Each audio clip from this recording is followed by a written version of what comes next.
हैदराबादको गर्मी यति बढेको छ कि कुलर बिना त बाँच्नै गाह्रो। हे गाइस, फेरि पनि तपाईँलाई स्वागत छ मेरो नाइट भिडियोमा। ड्युटी अनि सुतेर उठेर हेर्दाखेरि त बच्चाहरूले तडिदिँदै रहेछ बिरयानीको।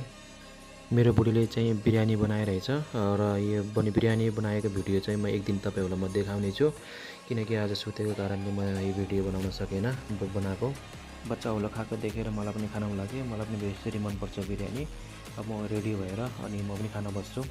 अनि म नुहाइधुवाइ गरिसकेपछि मैले लेमन लाउने गर्छु टाउकोमा, किनकि यो लगाएपछि मेरो धेरै चिल्लो पिल्लो देख्दैन टाउको।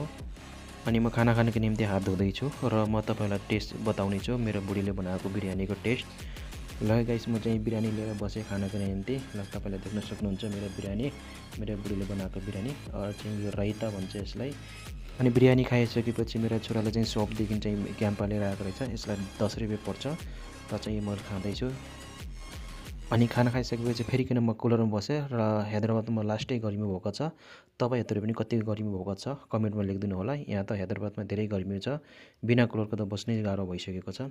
अनि सबै कुरा गरिसकेपछि चाहिँ मेरो आजदेखि नाइट ड्युटी, म रेडी हुँदैछु ड्युटीको जानको निम्ति। हिजो मेरो छोराले चाहिँ मेरो फेभरेट परफ्युम अनबक्सिङ गरेको, आज म लगाउँदैछु। अनि म ड्युटी जानको निम्ति आम्नी गर्दैछु र म जानुभन्दा पहिला आम्नी गरेर नै जान्छु। अनि सबै कुरा सिधाएपछि मैले चाहिँ मेरो ब्याग उठाएँ अनि त्यसपछि गएर मैले चाबी उठाएँ अनि हेलमेट उठाएँ र चाहिँ म जानको निम्ति रेडी। म जानुभन्दा पहिल्यै मेरो पप्पीलाई चाहिँ टाटा बाई बाई गरेर जान्छु। ल हस् त, तपाईँहरूले यहाँसम्म भिडियो हेरिदिनु भएकोमा लाइक अनि कमेन्ट गरिदिनु होला।